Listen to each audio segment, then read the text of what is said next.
అండి, మీరైతే ఎలా ఉన్నారని ఇది చాలా బాగున్నాయండి. ఇక్కడ ఏంటంటే మునక్కాడ మామిడికాయ అయితే కర్రీ వండుతున్నానండి. మీతో కూడా షేర్ చేసుకుందాం చిన్న వీడియో అయితే తీసాను. ముందుకైతే కళాయి పెట్టేసుకున్నాను, ఆయిల్ అయితే వేసుకున్నాను. ఆయిల్ మరిగిపోయాక ఉల్లిపాయ, పచ్చిమిర్చి, కరివేపాకు వేసుకున్నాను. అవి కొద్దిగా మగ్గిపోయాక టమాటా ముక్కలు కూడా వేసుకున్నానండి. టమాటాలు కొద్దిగా మగ్గిపోయాక తీసి చూసారా మగ్గిపోయింది చక్కగాను. అల్లం వెల్లుల్లి ఏమీ వేయలేదండి. అందుకేను ముందుగా చెప్తున్నాను, మసాలా లాంటివి ఏమీ వేయలేదు. ఓన్లీ ఉప్పు, కారం, పసుపు, రుచికి తగ్గట్టుగా కారం, పసుపు వేస్తాము అంతేను. ఎందుకంటే పులుపు ఉంటుంది కదా మామిడికాయ కొద్దిగా, అందుకనేసి కొద్దిగా కారం ఎక్కువ వేస్తున్నాను. కొద్దిగా ధనియా పౌడర్ కూడా వేసాను. ఇష్టం ఉన్న వాళ్ళు వేసుకోవచ్చు ధనియా, లేకపోతే లేదండి. ధనియా పౌడర్ వేయాలని రూల్ అయితే లేదు. ముందుగా కట్ చేసుకొని క్లీన్ చేసుకున్న మునక్కాయలు కూడా వేసి చక్కగా కలిపేసుకున్నాను. చూసారా, ఉప్పు కారం పట్టేంత వరకు కాసేపు అయితే మగ్గేంత వరకు ఉంచుకున్నాను.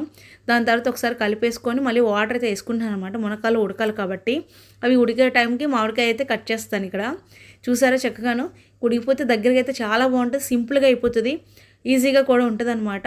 మసాలాలు అవి ఏమి ఉండవండి. ఇక్కడ చూసారు మామిడికాయ అయితే ముందు రోజు ఉగాది కదా, మామిడికాయలు తెచ్చుకున్నాను అనమాట. ఎలాగ ఉన్నాయి మళ్ళీ వేస్ట్ అయిపోతుంది అని చెప్పేసి ఇలా మామిడికాయ అయితే వేసేస్తున్నాను. మునక్కల్లో ఇలా సన్నగా అయితే కట్ చేసుకున్నానండి. దించేస్తాం ఒక 5 నిమిషాలు అన్నప్పుడు మాత్రమే మామిడికాయ ముక్కలు అయితే వేయాలి. ఎందుకంటే మెత్తగా ఉడికిపోయినా బాగోదండి. ముక్క బలంగా ఉంటేనే టేస్ట్ బాగుంటుంది అనమాట. చూసారు ఇలా మామిడికాయ ముక్కలు వేసాక మూత అయితే పెట్టాను అనమాట. దగ్గరగా బాగా ఉడికిపోయిందండి. మునక్కాయలు ఉడికిపోయి మామిడికాయ కూడా ఉడికిపోయింది. చూసారు చిక్కగా అయితే వచ్చిందనమాట దగ్గరగా. సింపుల్గా అయిపోతుంది, ఈజీగా కూడా అయిపోతుంది. ఒకసారి ట్రై చేయండి, టేస్ట్ మాత్రం సూపర్ ఉంటుంది అనమాట. థ్యాంక్ యూ ఫర్ వాచింగ్ అండి.